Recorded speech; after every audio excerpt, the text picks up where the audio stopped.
Doy la bienvenida a los estudiantes nuevos, como don Alexander, como Emir, ellos Gracias, profe. que están repitiendo la materia.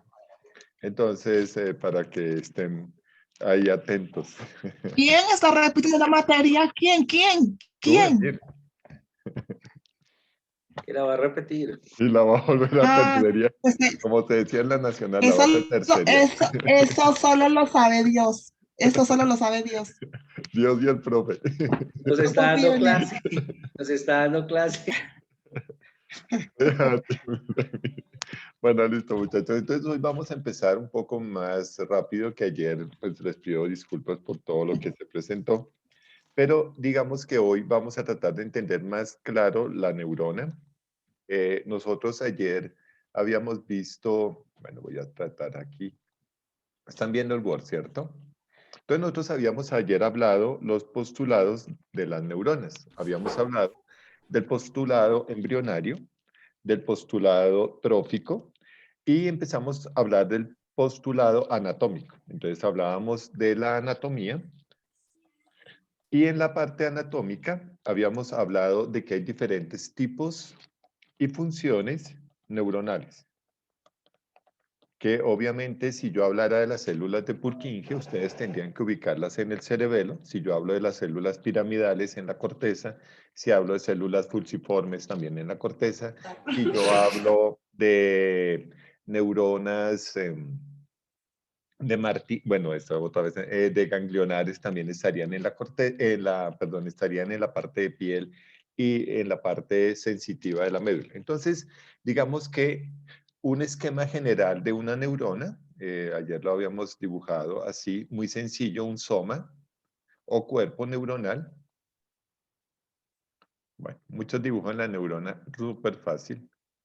Este soma, aquí lo tengo, tiene un núcleo y ese núcleo pues tiene una propiedad y es que no genera nuevos elementos de células, o sea, no genera nuevas células, sino que lo que hace es producir neurotransmisores, que es un tema de hoy del taller, y esos neurotransmisores los vamos a ver un poco más en la sinapsis. Pero también veíamos que obviamente tenía unos corpúsculos o gránulos de Nils, y esos corpúsculos o gránulos de Nil formaban lo que se llama la sustancia gris. La sustancia gris, pues obviamente son el cúmulo o la sumatoria de cuerpos neuronales, de las neuronas, o sea, ahí estarían los centros de interpretación de toda la información, ya sea visual, auditiva, táctil, motora, toda está ahí. Y en los núcleos, o sea, la sustancia gris está ubicada en la corteza cerebral y en núcleos importantes como el tálamo, el putamen, el globus pálido, entre otros. Muy bien. También vimos que la sustancia gris se encontraba en la médula espinal. Si quieren recordamos, capítulo 5, lámina 5.3. Pues, pero es que borro lo que estoy haciendo. Entonces, en el capítulo 5, en la lámina 5.3, ustedes observan que hay un H, se llaman las astas, ya después les digo, asta posterior y astas anteriores, que son también grises, ¿sí lo ven? Entonces tienen cuerpos neuronales. Ahí también se llevan a cabo algo que se llama el arco reflejo. O sea, se llevan procesos a cabo. Al final, luego tenemos un telodendrón, perdón, tenemos un axón. El axón básicamente termina en unas dendritas, como unas raíces, y esas raíces terminan en un punto que se llama telodendrón o espina sináptica. Espina sináptica. Ese telodendrón, que lo vamos a graficar acá un poco más, ayer lo alcanzamos a ver, pues a mencionar, es donde se lleva a cabo la sinapsis. Y la sinapsis es la razón principal de una neurona, o sea, realizar una sinapsis. Solita no hace nada. Ella sola simplemente se destruye. ¿Se acuerdan que yo les decía que es un principio neuronal? Y si una neurona no se conecta con otra neurona, pues desaparece. Entonces, en ese proceso de desaparecer, pues obviamente vamos a perder un grupo neuronal. Entonces, su función básicamente son las sinapsis. Pero este axón está recubierto por una sustancia que se llama mielina. Esa sustancia mielínica, que es una grasa, viene de una oligodendroglía, primero de una célula de Schwann, que ya se las voy a mostrar, y posteriormente esa la genera la oligodendroglía. Esta oligodendroglía, pues obviamente no es de color grisáceo, sino es de color café claro, y por eso se le llamó sustancia blanca. Ayer la alcanzamos a ver, la sustancia blanca. Entonces, si yo preguntara en dónde se llevan a cabo los procesos cognitivos o los procesos neuronales, ustedes dicen, en la sustancia gris, que es donde están los cuerpos de las neuronas. ¿Qué lleva la información? Pues la sustancia blanca, porque ahí se encuentran las famosas prolongaciones. Hasta ahí un poco fue lo que vimos ayer. ¿Hasta ahí tienen alguna duda de lo que hemos revisado? ¿No? No, profe, Muy gracias. bien, listo. Entonces vamos a empezar a explicar otras cosas. Volvemos a nuestra neurona base, nuestro famoso cuerpo neuronal, nuestro axón, y acá tenemos las dendritas. Muy bien. Entonces, básicamente, esta zona de aquí arriba se llama zona receptora. ¿Por qué? Porque es la que recibe la información. Receptora. Y esta, la zona conductora.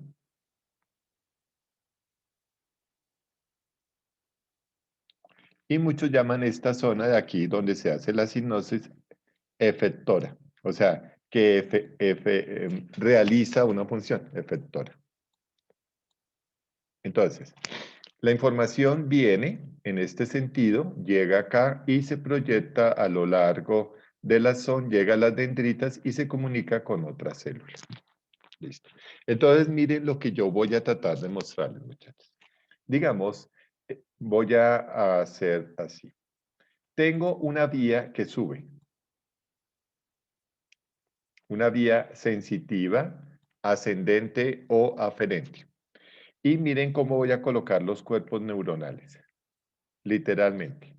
Aquí estaría como esto, aquí se une y literalmente la información sube en este sentido. Entonces las neuronas estarían como acomodadas sobre una línea. Pero si yo tengo una información motora que baja, literalmente las neuronas estarían ubicadas en diferente posición.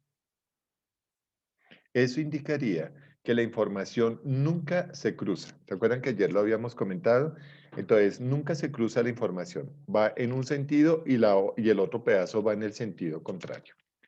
Eso no significará que habrá, voy a trazarlo así, un nervio, o sea, un paquete de fibras, como un cableado. Me quedó feito un poquito este pedacito. Un cableado con dos sentidos. Por eso amo el tablero, porque me queda más fácil, listo. Un sentido que será estrictamente motor, perdón, en este caso, me disculpan, sería estrictamente sensitivo, y el otro segmento del nervio será estrictamente motor.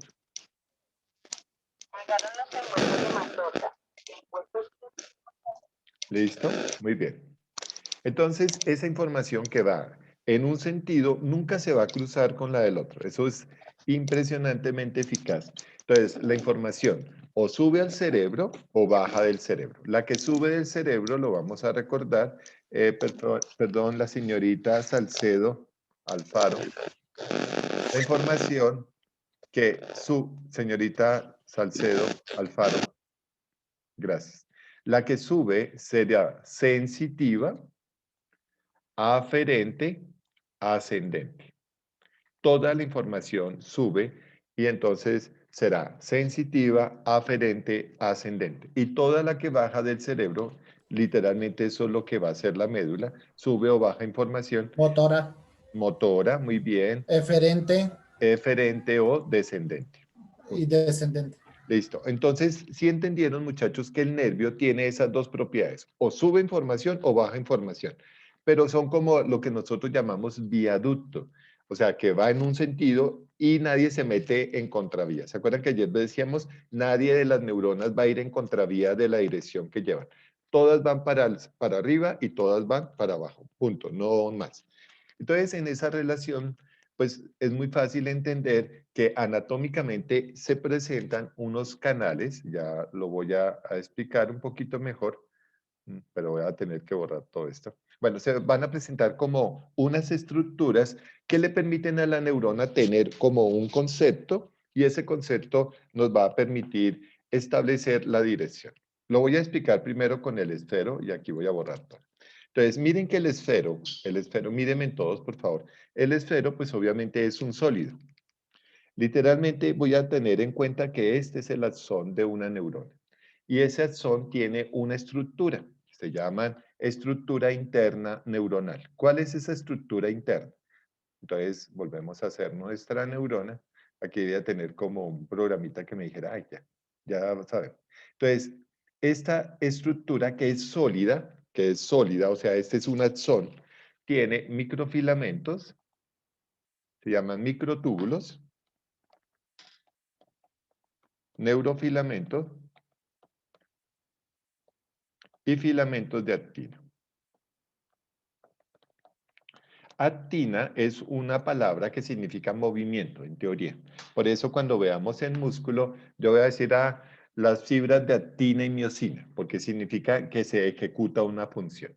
Entonces miren muchachos que esos microtúbulos, neurofilamentos y filamentos le dan soporte a la neurona, es decir, le dan una propiedad tridimensional, sólida. La neurona no es un papelito así como este papelito, sino que es un elemento sólido. Y este elemento sólido está formado por una estructura interna llamada microtúbulos, neurofilamentos y filamentos de actina. Esos elementos le dan soporte a la neurona, o sea, le dan un elemento tridimensional. ¿Hasta ahí vamos bien?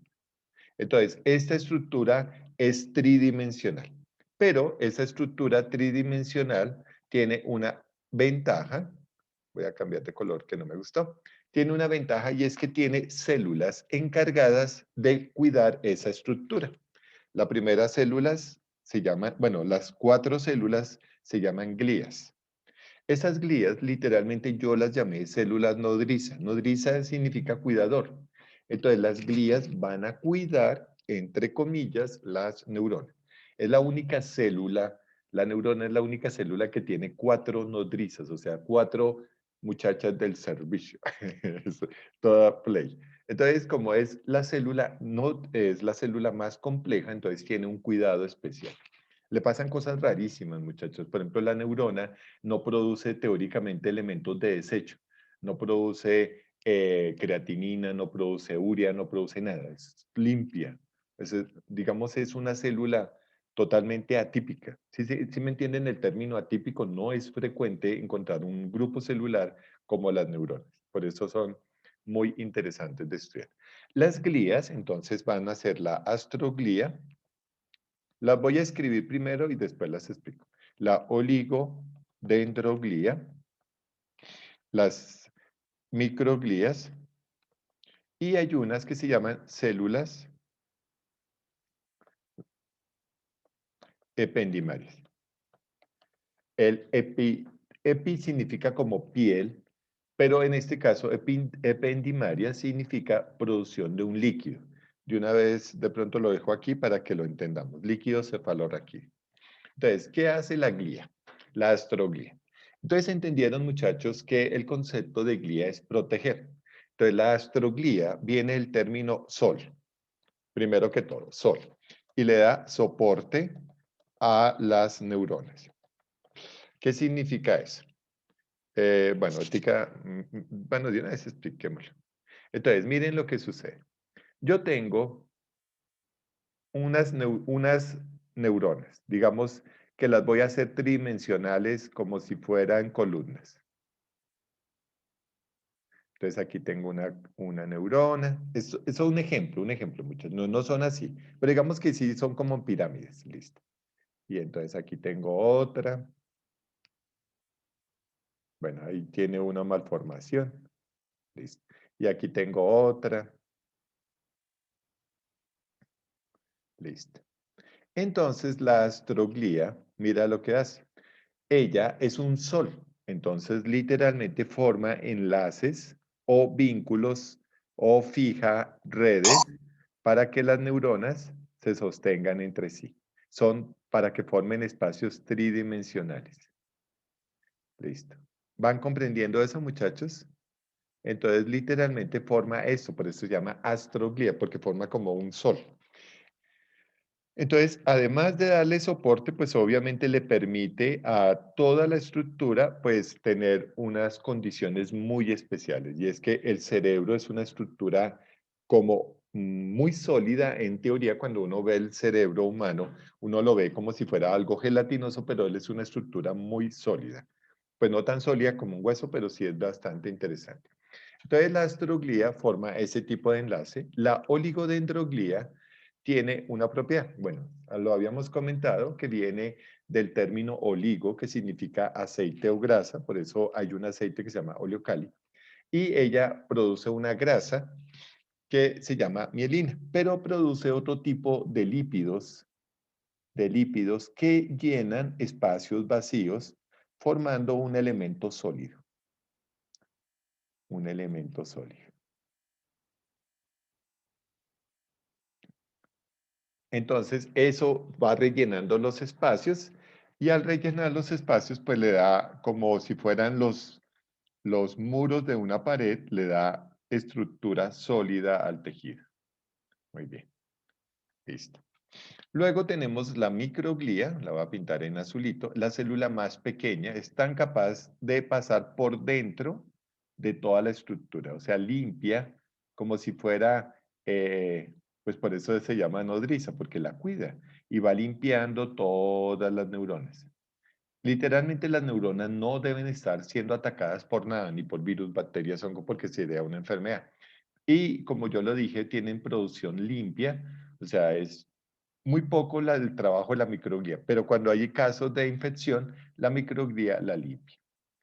Y por último, tendríamos unas células ependimarias, vamos a ponerlas como en un verdecito, que se encuentran en el capítulo, si quieren lo vemos de una vez, pues lo vamos a mencionar, no solamente no lo voy a explicar totalmente. Capítulo 29, por favor.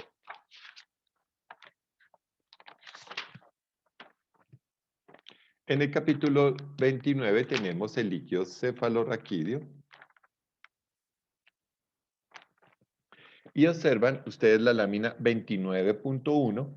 Ese líquido se forma en el plexo coroideo, aquí se ven, o sea, en la sangre, y se forma en los ventrículos. Estos son los ventrículos. Este se llama el ventrículos laterales, luego está el acueducto de Silvio, tercer ventrículo, y este es el cuarto ventrículo. Y miren que el líquido va por dentro y por fuera del sistema nervioso central. Y eso nos permite como generar una protección en el sistema para evitar que, digamos, el cerebro golpee. Entonces, digamos que el líquido cefalorraquídeo es como este frasquito y protege, no sé si lo alcanzan a ver, muchachos, la manguerita de adentro. Evita que la manguerita estrelle contra el plástico. ¿Comprenden eso? O sea, la mantendría ahí. O sea, no sé si observan bien esta partecita de aquí, mantiene la manguerita en toda la mitad para evitar que el cerebro literalmente choque con el hueso o la médula choque con el hueso. Entonces, ese se llama líquido cefalorraquídeo. En la lámina 29.1, pues el líquido cefalorraquídeo va por dentro y luego también se extiende por fuera para evitar ese choque. Una de las enfermedades que es muy frecuente. Bueno, pues, pero es que vamos a verla en el capítulo 1, la hidrocefalia. Esa es cuando se dañan las válvulas del líquido cefalorraquídeo. ¿Sí la ven, muchachos? Entonces, se dañó el ventrículo y se llena de agua, y esto es lo que se denomina hidrocefalia, con una macrocefalia, que significa que el hueso del cráneo crece porque hay una presión de adentro hacia afuera del líquido. Entonces, para eso, ya alguien me había contestado que para eso se coloca la famosa válvula de Hodgkin. Entonces, las células ependimarias tienen la función de formar el líquido cefalorraquídeo Y ese líquido cefalorraquídeo se llama agua de roca.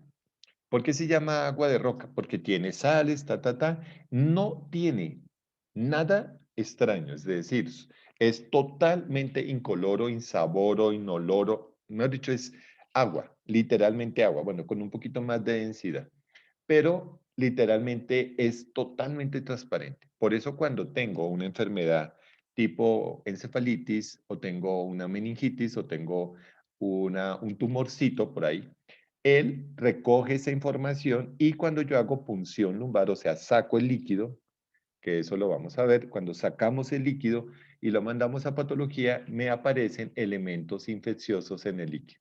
Y por eso es un elemento de diagnóstico que se llama punción lumbar.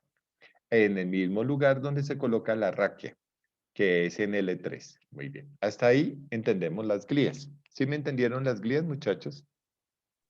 Sí, profe, sí, señor. Listo. Muy bien. Dime, señorita Adriana. Profe, ¿puede haber carencia de alguna de estas células o...? Sí, muy bien. O puede haber excesos, que se llaman neoplasias o hiperplasias. Entonces, mira que los verdaderos tumores del cerebro son el de la astroglía, por hiperplasia, o sea, crecieron mucho, o la oligodendroglía. Entonces, esos son los únicos dos tumores del cerebro. Yo ya creo que se los había comentado, pero los voy a repetir. El tumor de la astroglía se llama astrocitoma, los famosos astrocitomas. Y de la oligodendroglía se llama oligodendroglioma. ¿Sí ven? Entonces, mira que eso que te está diciendo, Adriana, que estas dos células, bueno, todas estas cuatro, sí se regeneran. O sea, sí nacen nuevas células. Entonces, son las glías las que hacen que el tejido se recupere un poco, pero no la neurona, sino las glías. Por eso forman tumores. Y mira lo interesante. Si fallan las células ependimarias, bueno, la microglía es muy raro que forme tumor porque es tan pequeñita que literalmente ella misma se atacaría a sí misma. No sé si me entiendas, Adriana. No es una masa. Son células, se dice que es la célula después del espermatozoide más pequeña del cuerpo humano del hombre, porque es muy pequeño, porque por eso se puede meter entre todas las uniones de la sinasis y todo eso. Entonces, mira que el aumento de la astroglía y de la oligodendroglía es grave, pero la disminución también es grave. Imagínate, bueno, lo vamos a ver ahorita. Yo tengo unas células que se llaman las células de Schwann. Y las células de Schwann van a formar una sustancia llamada mielina.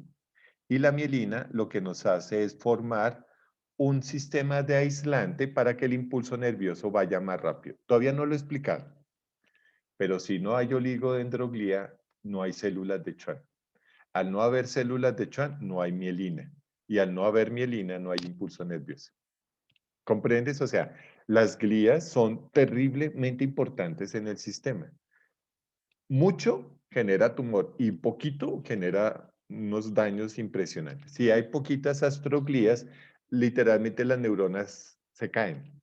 Si me entienden, no tendrían un pie vascular, ¿no? O sea, no tendrían un soporte y se caerían. Y, por ejemplo, mira, las células ependimarias producen mucho líquido grave. Es una hidrocefalia. Pero si producen muy poquito líquido, se cierra el ventrículo y se daña el cerebro. Entonces, si ves, aquí en especial las glías son terriblemente homeostáticas, o sea, requieren un número determinado.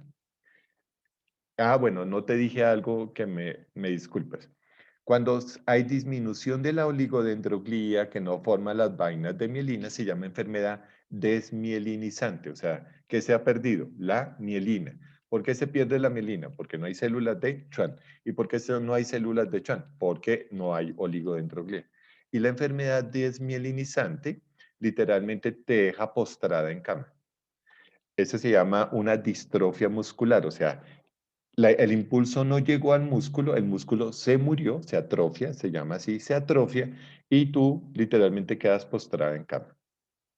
¿Entendiste la importancia de las glías? Las glías son terriblemente importantes. Mucha gente, bueno, lo voy a decir como muy, No sé, como muy coloquialmente mucha gente dice, es más importante las glías que la misma neurona. Eso no es verdad. Pero sí es claro que las neuronas sin glías no funcionan. ¿Comprendes? Entonces es muy delicado. O sea, la neurona necesita las glías. Sí, por eso las llamé células nodrizas. ¿Sí me entiendes? Porque las cuidan las neuronas. Muy bien. Pero ahora vamos a ver realmente un poco más anatómicamente una función neuronal. Entonces, digamos que para mí una función anatómica muy importante se llama sinapsis, la famosa sinapsis. Su razón de ser, o sea, digamos anatómicamente, la razón de ser de las neuronas son las sinapsis. No hay sinapsis, no hay, digamos, función como tal. O sea, anatómicamente las sinapsis son algo muy sencillo de explicar. Voy a tratar de hacerlo muy gráficamente y después vamos a ver un videito ahí cortico de eso. Entonces, digamos, yo tengo este espacio. Uy, pucha, que está feo este. Bueno, este se llama membrana presináptica. O sea, antes de la sinapsis. Luego tengo un espacio. Este espacio se llama brecha sináptica. Brecha sináptica. Y luego tengo una membrana donde se encuentran los receptores, que es parte del taller de hoy, que son estos receptores responden a neurotransmisores. Entonces mira lo que voy a hacer. Voy a tener receptores verdes, receptores rojos y receptores amarillos, para que me entiendan la expresión. Bueno, en la parte, lo voy a explicar y después me demoro tratando de volverlo a explicar para que tomen apuntes, pero solo quiero que me miren el dibujo y tratemos de entenderlo.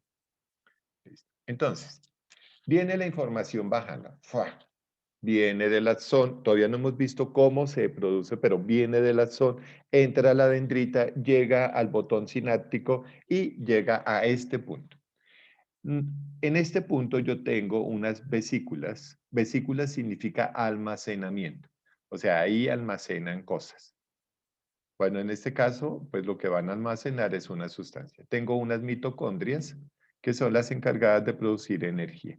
Bueno, solo voy a dibujar 2 mitocondrias. Listo. Pero miren que cada uno de esas vesículas almacenará un neurotransmisor en particular. Para que me entiendan. Eso no sucede tanto en la realidad, pero sí para que me entiendan. Entonces, digamos que cada vesícula está almacenando un neurotransmisor. Listo. Es el caso típico para que me entiendan lo que voy a explicar. Digamos, voy a hacer 2 verdes, pero no importa. Entonces, entendieron que en el espacio presináptico esas vesículas almacenan neurotransmisor. ¿Sí o no? Almacenan neurotransmisor. Los receptores son los que van a permitir que cuando el neurotransmisor los toque, ellos continúan el impulso. Entonces, digamos que se libera el verde. Entonces, se liberó el neurotransmisor verde. Obviamente, se dispara en toda la brecha sináptica.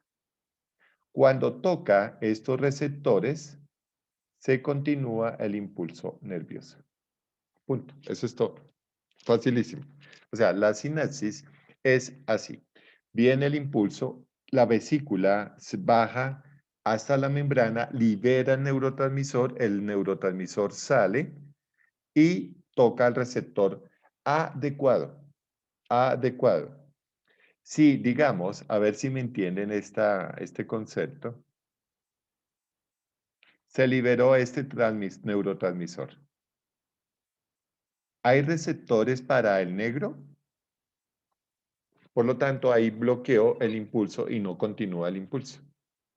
¿Entendieron? Entonces, digamos que cada receptor, vamos a hacerlo así, tengo un neurotransmisor y tengo un receptor para ese neurotransmisor. En este caso, bueno, voy a tratar de hacerlo ¿Sí vieron la curva? Entonces literalmente ensambla porque hay una curva. Si tuviera este rojo, digamos que es así, entonces el receptor literalmente sería así. ¿Sí ven? Para que case. Si tuviera uno amarillo, por ejemplo, que amarillo sea como así, entonces el receptor tendrá que tener las mismas características para que como que al ensamblar continúe el impulso. ¿Me comprenden eso, muchachos?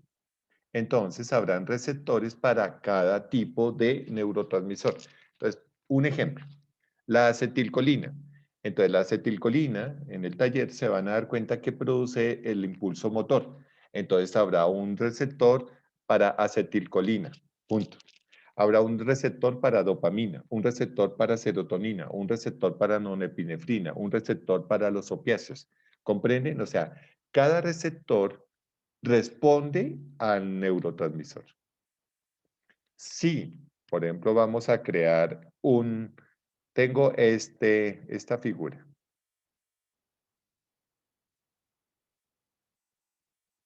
Que sería un neurotransmisor, pero no hay receptor, ¿se continúa el impulso? No, para el impulso. ¿Listo? Muy bien. Bueno, no fue tan difícil. Preguntas y vuelvo a explicar de pronto para que les quede un poquito más claro. ¿Tienen alguna pregunta? A ver, Cindy. Profe, cuando digamos este proceso como tal no se lleva de manera adecuada, ahí es donde vemos como las patologías de los estados de ánimo, bueno, pues, por Perfecto, muy llamarlos de bien. alguna manera. Listo, mira que los trastornos del estado de ánimo dependen de la serotonina. Puede ser, es que me faltó explicarte otro pedacito, pero de una vez me adelanto. Puede ser que no haya neurotransmisor, serotonina. ¿Sí? Puede ser que se destruya muy rápido el neurotransmisor. Puede ser que el receptor no funcionó. O puede ser que no hayan receptores, ¿comprendes? Y entonces se producen alteraciones patológicas. Listo. Pero mira lo interesante. Imaginémonos, hasta ahí, Cindy, me entendiste. Imaginémonos que voy a tratar de limpiar esta zona. Listo, muy bien.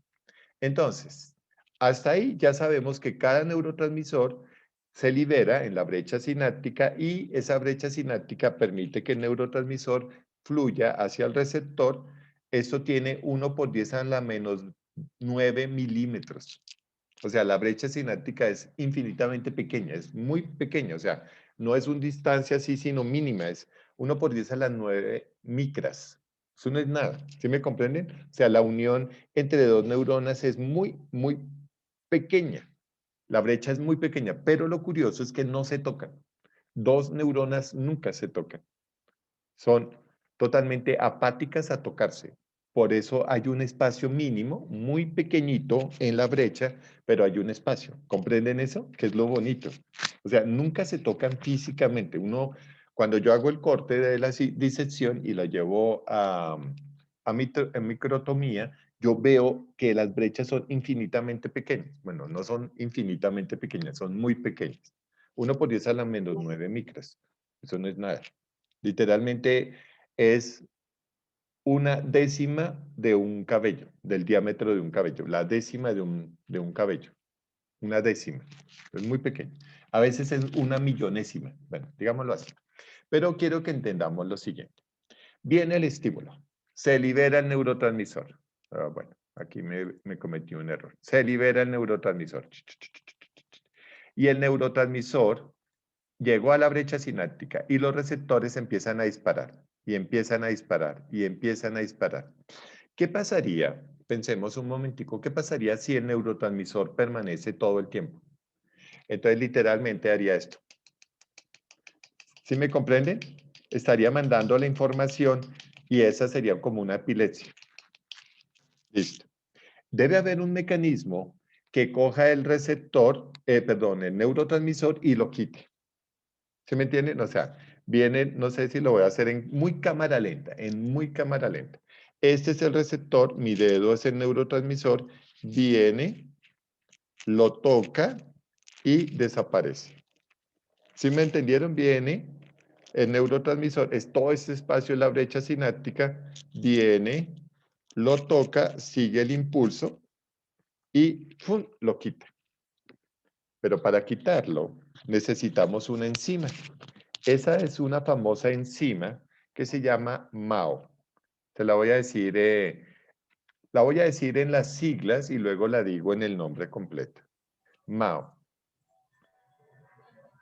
MAO significa, bueno, ay, perdón, es que aquí, como tengo tantas cosas ahí, entonces MAO.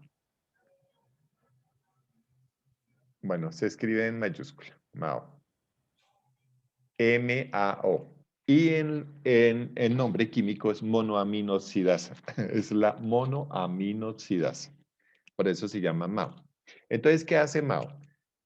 Miren mi mano izquierda. Este es el neurotransmisor. Bueno, aquí tendría el tubito. ¿Sí me comprenden? Tengo el tubito. Llega y tan pronto lo toca, se la lleva. ¿Comprende? Entonces, mira lo que puede pasar. ¿Sí entendieron? Vuelvo a hacerlo. Mi mano izquierda es MAO y mi dedo es el neurotransmisor. Viene, tocó, ella lo destruye o lo sintetiza o lo recupera. ¿Entienden? Hace esto. ¿Sí ven? Tocó y quitó. Pero debe permitirle tocar. Y ahí nacen unas patologías. Imagínate que MAO, ¿sí ven? Aquí está, el tubo está ahí. Y aquí está el neurotransmisor viajando. ¿Qué tal que MAO haga esto? Pues no va a haber conducción. Entonces, MAO destruyó el neurotransmisor. O otro problema sería que MAO empezara a disparar y MAO, ¡ay, qué pereza! Sí, y lo retira después. ¿Comprenden? O sea, la monoaminoxidasa tiene que saber cuándo actuar sobre el neurotransmisor. Si actúa antes, no se produce el impulso. Y si actúa después, se produce muchísimo impulso y destruye la vía neuronal. Por eso el dolor de cabeza es insoportable, porque literalmente las neuronas están todas disparando y MAO no quita, no bloquea el dolor. ¿Hasta ahí entendieron? Cuando veamos músculo, capítulo 4, yo les voy a decir, mire, fisiopatología de la placa motora. Entonces ustedes dirán, ¿cómo así que fisiopatología de la placa motora? Sí, ¿qué pasa cuando el receptor no sale, cuando el receptor sale y no es bloqueado, cuando se bloquea el receptor o cuando se bloquea la enzima? Por eso los medicamentos son algo así. Entonces, miren muchachos, hasta ahí me entendieron un poco lo que hace MAO, pero yo puedo jugar con esto. Imaginémonos que quiero bloquear el dolor. Quiero bloquear. Aquí se está verde es dolor. Y MAO, aunque retire el neurotransmisor, se sigue generando elemento de dolor. Entonces el analgésico literalmente hizo esto. Generó una pared muy gruesa. A ver si me entienden, muchachos, muy gruesa en la brecha. Y entonces, ¿qué pasó? El neurotransmisor es como si fuera el libro. ¿Sí ven? Tengo el libro. Aquí tengo el tubito. ¿Sí ven? Y aquí vendría el neurotransmisor. Encuentra una pared. Al encontrar la pared, no se produce el impulso nervioso y quitó el dolor. Esa es una forma. Otra forma es evitar que se formen neurotransmisores. Por ejemplo, la L-Dopa lo que hace es no que no se libere neurotransmisor, sino que se libere más neurotransmisor. Entonces, por eso se llama L-dopamina, porque libera neurotransmisor. Hay otros medicamentos que se llaman, a ver si me entienden, INMAO. INMAO. ¿Qué hará la...? Inhibidores de MAO, yo he escuchado. Claro, muy bien. Los inhibidores de la monoaminoxidasa evita que la enzima destruya el neurotransmisor. Por ejemplo, imagínate que yo tengo una enfermedad desmielinizante y como hay tan poquito estímulo y el neurotransmisor se lo llevó MAO, ¿qué hará? Que se bloquea MAO, ¿sí ven? Bloqueo MAO para que el neurotransmisor pueda actuar y la persona recupera algunos movimientos. Eso es la farmacología en placa motora, o sea, perdón, en sinapsis. Yo puedo hacer cosas con la sinapsis para para mejorar. ¿Comprenden eso? Entonces uno lo que hace es buscar el medicamento que quiero yo. Ah, que bloquee el neurotransmisor. Ah, no, que genere neurotransmisor. Ah, no, que bloquee la monoaminosidasa. Ah, no, que bloquee el receptor. ¿Qué hará ya vimos el analgésico? ¿Qué hará el anestésico? Anestésico, que manda a la persona a dormir. No puede liberar neurotransmisores, porque si libera algo de neurotransmisores, un receptor lo captura. Entonces, ¿qué hará la anestesia? Bloquea dos sistemas, la salida del neurotransmisor y el receptor. Por eso lo monitorean. Si se han dado cuenta que está el anestesiólogo monitoreando. Si en algún momento hay una señal, eso indica que fueron liberados los neurotransmisores y tiene que volver a sedación. ¿Comprenden? Y él monitorea. Si en algún momento está mostrando la respuesta de activación de SARA, sistema activador reticular ascendente, el anestesiólogo debe bloquear la señal del neurotransmisor. Así se hace. Parece tonto, ¿sí o no? Parece, no vas a ver eso. Profe, Dime. y en este caso, como cuando la anestesia de pronto la persona no aguanta la anestesia, ahí qué función, o sea, Listo, cómo muy funciona bien. Imagínate que el corazón lo maneja la acetilcolina. Y si el corazón no recibe acetilcolina, es un músculo. Si no recibe acetilcolina, ¿qué va a pasar? Para. ¿Sí me comprendes? Porque la respuesta Sí, es que el señor. neurotransmisor impulsa los latidos del corazón. Entonces, cuando se pasan de anestesia, que es un concepto, no es que se pasen de anestesia, simplemente que la anestesia bloqueó tanto el sistema que evitó que el corazón se moviera y hubo paro cardíaco. Y por eso fallece la persona, por paro cardíaco y paro respiratorio, porque los neurotransmisores fueron bloqueados. ¿Qué hace? Bueno, ustedes no sé si vieron La Roca, la película La Roca. ¿Se acuerdan que había un veneno neurotóxico? ¿Sí se acuerdan? Y literalmente el veneno neurotóxico, y eso lo que hace, ahorita les voy a explicar lo que hace el curare con lo que matan en la selva, es un neurotóxico, es una neurotoxina, el botos es una neurotoxina, entonces paraliza. ¿Qué hace? Bloquea el sistema. Entonces, bueno, él está y se dispara y entonces hay un escape de neurotoxina y él saca una jeringa. ¿Quién recuerda qué sustancia tenía la jeringa? ¿O qué sustancia se utiliza en paro cardiovascular? Ahí la adrenalina, profe. Adrenalina. Adrenalina. Adrenalina pura. Entonces, la adrenalina es precursora de un neurotransmisor, de la norepinefrina. Entonces, cuando se inyecta la adrenalina, ¿dispara qué? Los neurotransmisores. Los receptores los recapturan y empiezan a trabajar nuevamente. Esa es la función. ¿Se me comprende? Como la neurotoxina bloquea el sistema, la adrenalina obliga a que se libere el neurotransmisor, el receptor lo toca, es tocado por el neurotransmisor, el receptor, y continúa el impulso y empieza a latir de nuevo el corazón. Esa es la función de la adrenalina en este caso. Dispara el sistema para que el neurotransmisor vuelva a funcionar. Eso es todo, muchachos. ¿Entendieron ese pedacito? Sí, señor. Listo, muy bien. Sí, profe. Bueno, ahora imaginémonos otra cosita. Entonces, bueno, no sé cómo borrar esto hacia aquí. Listo. Entonces, nosotros tenemos una sinapsis que es esta que estoy mostrando acá, que dejé, pero tenemos otro tipo de sinapsis que las vamos a ver en el capítulo 2, creo que es 2, ya les digo, que es la de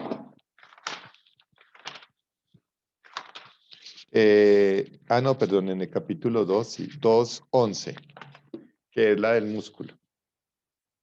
Esta de acá, 2.11, por favor. Si es 2.11, en muchos libros, es que en el mío, recuerden que es una edición viejita, puede cambiar. Sí, señor. 2.13. Bueno, no No, escucho. profe, me sale 211. Listo, perfecto, no hay Son- problema. Entonces mira que viene una neurona, aquí está la brecha, el espacio presináptico, y luego hace unos pliegues. Creo que yo ya les había comentado estos pliegues, ¿cierto? Ayer. No estoy seguro. Entonces, literalmente es el mismo principio. En los pliegues, pues está en los receptores, voy a ponerlo como puntos rojos.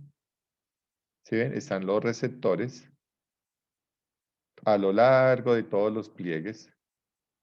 Listo, están los receptores.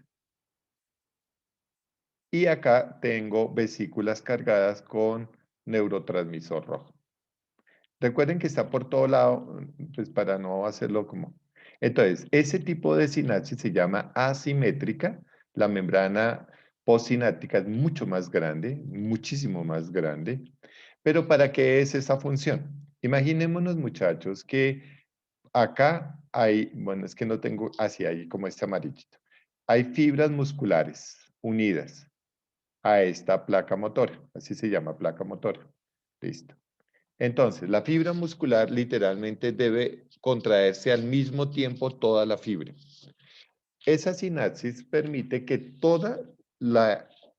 el impulso produzca contracción al mismo tiempo. Se liberan los neurotransmisores rojos y entonces van para acá, para todos los pliegues llega al mismo tiempo el neurotransmisor. ¿Sí me comprenden, muchachos? Al llegar al mismo tiempo el músculo contrae. Cuando se liberan los receptores, ya no son tocados por el neurotransmisor, se relaja. Se contrae porque les llegó información, se relaja. Eso es todo lo que hace el músculo. Contraerse, relajarse, relajarse. No hace más. Y ese capítulo lo vamos a ver súper fácil. Y entonces ahí tendríamos el concepto de sinapsis. Listo. Tenemos sinapsis simétrica, que es esta de acá, y esta se llama asimétrica. Listo. Muy bien. Para terminar un poquito ese capítulo, preguntas antes de borrar, muchachos. Profe, una pregunta, lo que estabas diciendo de los neuroreceptores, ¿es como lo mismo que pasa cuando uno toma muchos energizantes? Claro, porque está disparando grandes cantidades de energía. Entonces los receptores empiezan a recibir y entonces tú empiezas con un acelere y luego tienes taquicardia y luego tienes un cuadro psicótico. Por eso los energizantes son estimuladores del sistema nervioso autónomo. ¿Pero por qué? Porque generan liberación de neurotransmisores. Imagínate que muchos chicos toman ribotril para tener viajes. El ribotril es un antipsicótico. Es de la familia de los sedantes o hipnóticos. Como tú no tienes una patología y no tienes un déficit de neurotransmisor, pues obviamente cuando llega el piportil, el risperdal, la ritalina y todo eso que tú no necesitas, libera más neurotransmisores. Al liberar más neurotransmisores, pues tú haces el brote psicótico. ¿Entiendes? Sí, profe. Sí, Es señor, eso. gracias. ¿Por qué? Porque hace que el sistema libere neurotransmisores. Muy bien, listo. Entonces, para entender un poquito la pregunta del taller, que habla sobre impulso nervioso, entonces vuelvo a tener acá un axón, pues muy grande, y voy a llenarlo de mielina. Por favor, van a la lámina, ya les muestro, 2.24.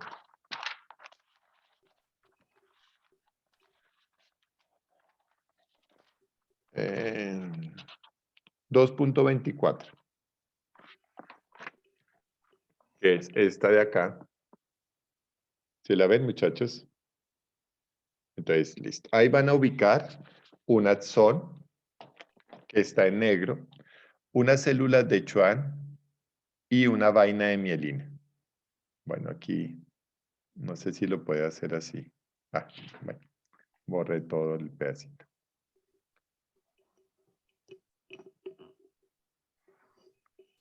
Ay, voy a hacerlo así para que nos quede más visible.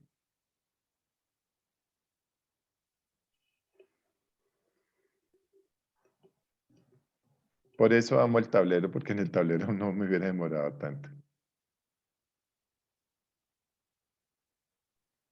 Entonces, digamos, aquí viene así. Y aquí en la mitad tendríamos la vaina de mielina. Listo. ¿Sí entienden? Esto está lleno de mielina. Y voy a hacer una célula de Schwann acá. Estas serían las células de Schwann. Listo. Y aquí tendrían. Entonces, básicamente, la mielina, ya se las voy a explicar un poquito mejor, forma una vaina de mielina, se llama vaina de mielina desde este punto hasta acá, vaina de mielina.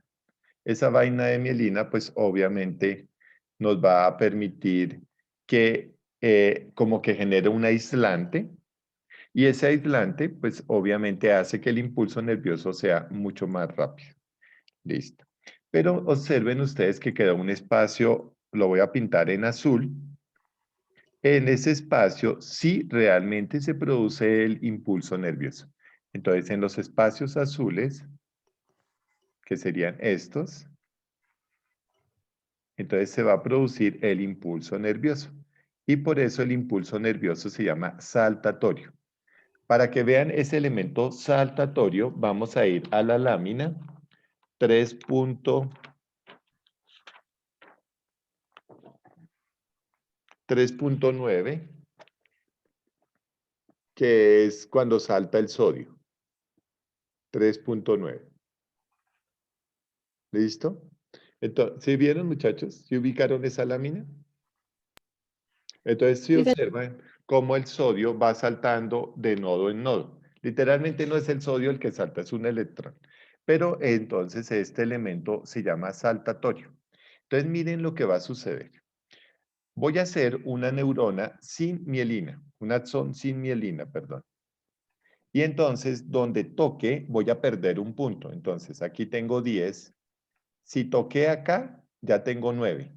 No sé si me entienden. Perdí energía. Si toqué acá, perdí energía. 8. Si toqué en otro punto, bueno, qué pena. 7, luego 6, y así sucesivamente. Y entonces, por ejemplo, por aquí ya está en ceros. Se perdió el impulso nervioso. Perdimos el impulso nervioso. Pero los nodos de Rambier, que son los azules, nodos de Rambier, si quieren devolverse a la lámina 2.24, los nodos de Rambier o nódulos de Rambier hacen que no se pierda energía. Entonces, si aquí empezó en 10, saltó 10, saltó 10. Por lo tanto, aquí llega 10. ¿Sí me comprenden? Un impulso de 10. Pero si no hubiera mielina, el impulso es de 0. Aquí empezó en 10 y se perdió, o sea, hay un decremento de la energía hasta que quedó en 0.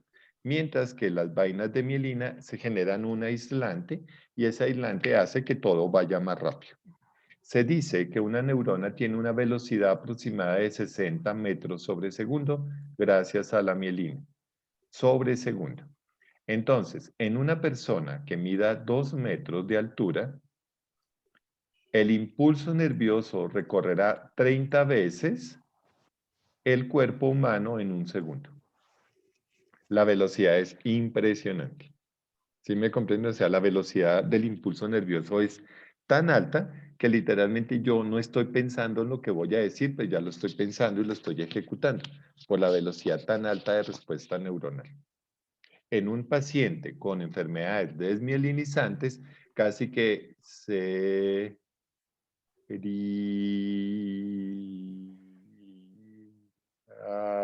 ¿comprendieron la expresión? Sería tan lenta la respuesta que a veces le dicen cómo se llama y él no puede, porque la respuesta se perdió. Entonces, Profe, tengo una pregunta. dime, Cindy.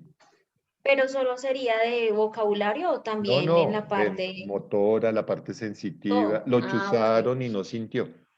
Porque Ah, siempre ya. hay mielina, ¿sí me entiendes? O sea, la mielina es la que manda todo rápido.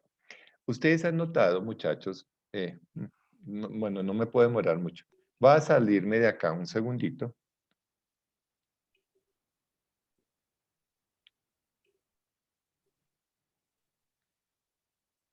Vamos a ver algo, por ejemplo, Ay, se me olvidó el nombre de lo que les iba a traer. Un empalme. Muy bien. Entonces, los empalmes, listo. Aquí hay diferentes tipos de empalmes. Esto me tocó a mí estudiarlo. Entonces, bueno, cuidado, muchachos. Si han escuchado que uno, por ejemplo, va a colocar un toma corriente y entonces viene, por ejemplo, hay un tornillo, viene el cable y uno lo pela y lo deja en exposición y allá hace la argolla para que mantenga el impulso. Miren, muchachos, que hay un aislante y aquí hace el empalme. Ahí es donde se produce la distribución de corriente eléctrica. No, si toco los dos empalmes, está listo. Digamos que mis dos esferos tienen recubrimiento de caucho o de plástico. Si yo los hago así, no pasa nada. Pero digamos que tengo peladas las puntas, si ven que las puntas son metálicas, y hago así, ¿qué se produce? Chispa. ¿Comprenden? A lo largo del cable no se produce corriente, o sea, no percibo la corriente eléctrica porque está aislada. ¿Sí me entienden el concepto? Aislada. Y en las puntas, sí. ¿Qué sería el nódulo de Rambier? Las puntas. Ahí es donde se produce la chispa. En todo lo largo del axón, no. Solo en los nodos de Rambier. ¿Hasta ahí vamos bien? Entonces, la mielina es como ese aislante de un cable. Y solamente cuando yo libero el aislante y toco los dos metales de los cables, ahí sí se transmite la energía eléctrica. Pero miren lo interesante.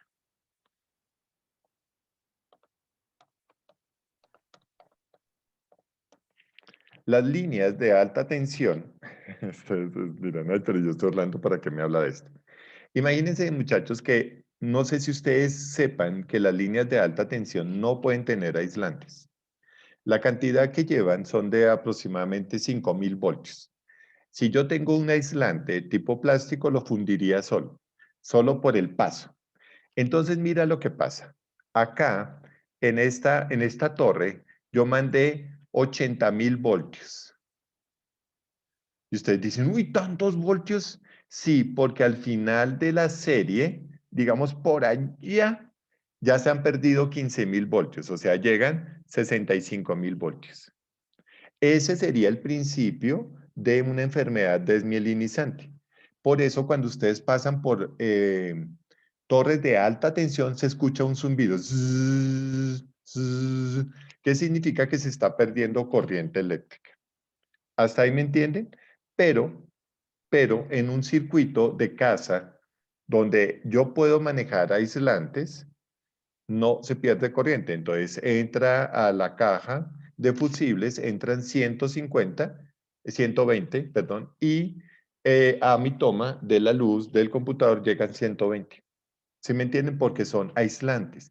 Ahí sí hay aislantes, mientras que en una torre de conducción de energía de alta tensión no hay aislantes y por eso se escuchan zumbar y se perdería energía. ¿Entendieron eso, muchachos?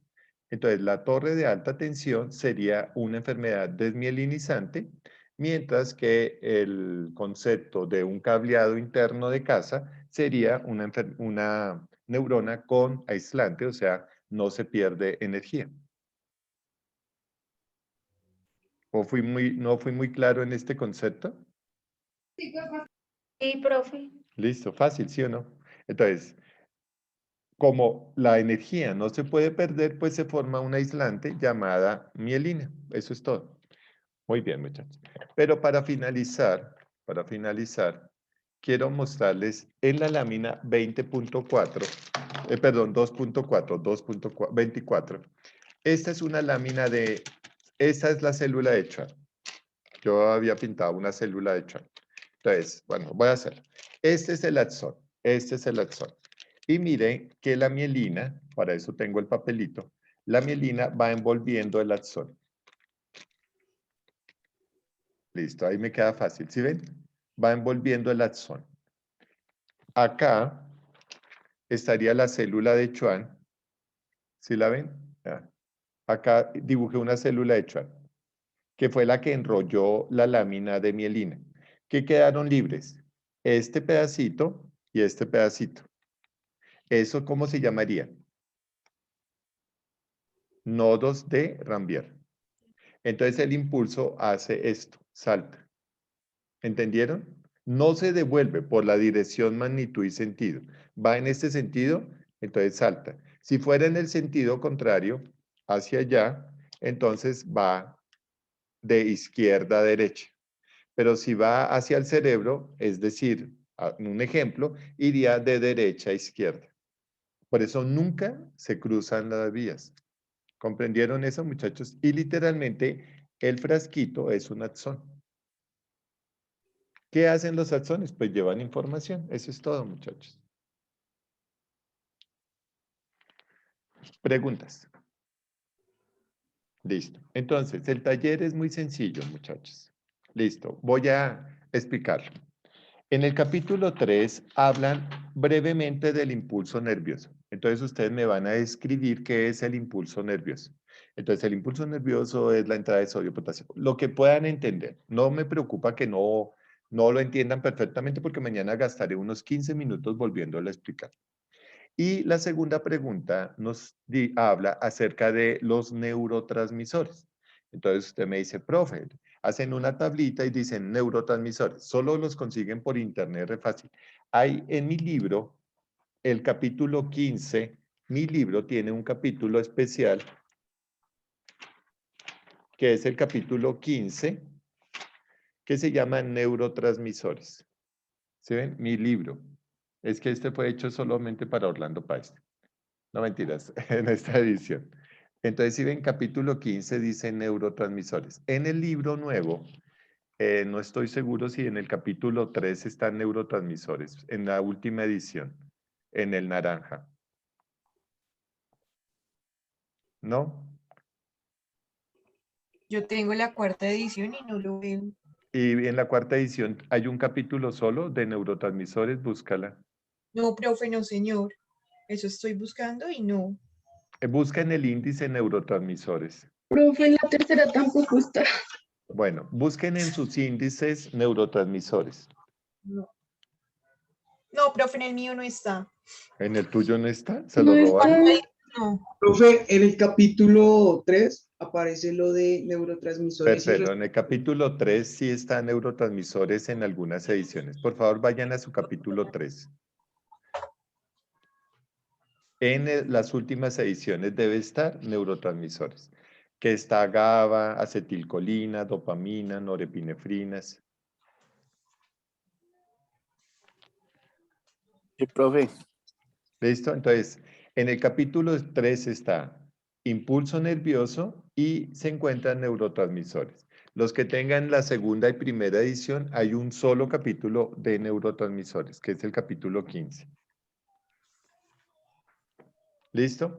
Ya les voy a activar la tarea. Solamente necesito que me hagan una tablita con, entonces dicen, la función del neurotransmisor, en dónde se encuentra, quién lo produce y cuáles serían las alteraciones. Por ejemplo, si hay baja dopamina, si hay mucha dopamina. Pueden utilizar sus plataformas de internet y hay un texto en la plataforma que habla de neurotransmisores. ¿Listo? Tienen 1 horita y 15 minutos. Profe, ¿este es a mano o en Word? Sí, a mano. Profe, perdón, una pregunta. Dime. ¿Dónde se encuentran? ¿Y qué más? Perdón. ¿Dónde es su función, su nombre, su función, quién los produce y alteraciones? Ok, gracias, profe. Ya se las voy a hacer visible la tarea, es que no la hice visible para que no se pusieran a hacerla antes. ¿Listo? Profe, espera, nombre, función y qué. Nombre, función, dónde está, en dónde se ubica o quién lo produce. Por ejemplo, la sustancia nigra produce dopamina y cuál sería su alteración. ¿Qué enfermedad sería la alteración? O por exceso o por defecto del neurotransmisor. Por favor, todos en cámara para tomarles la foto. Profe, qué pena. Profe, Eso una es de los pregunta. neurotransmisores, ¿cierto? Sí, son 2 preguntas. ¿Qué es el impulso nervioso y cuáles son los neurotransmisores? No más. Profe, ¿en qué sesión la vas a dejar? Perdón. En las 5, creo. Ok, perfecto. Listo, ya la voy a activar. Solo es activarla y ya. ¿Listo? Pueden entrar a sus plataformas y ya lo estoy haciendo. Mientras tanto, todos se van a colocar en cámara, por favor, para la foto.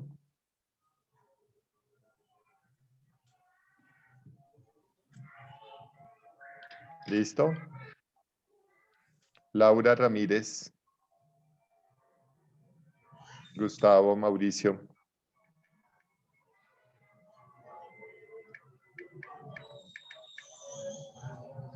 ¿Listo?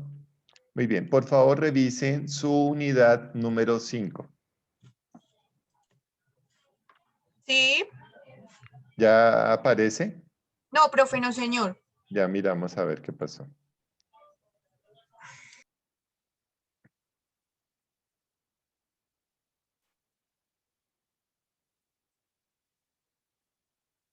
Por favor, verificas que sí aparezca.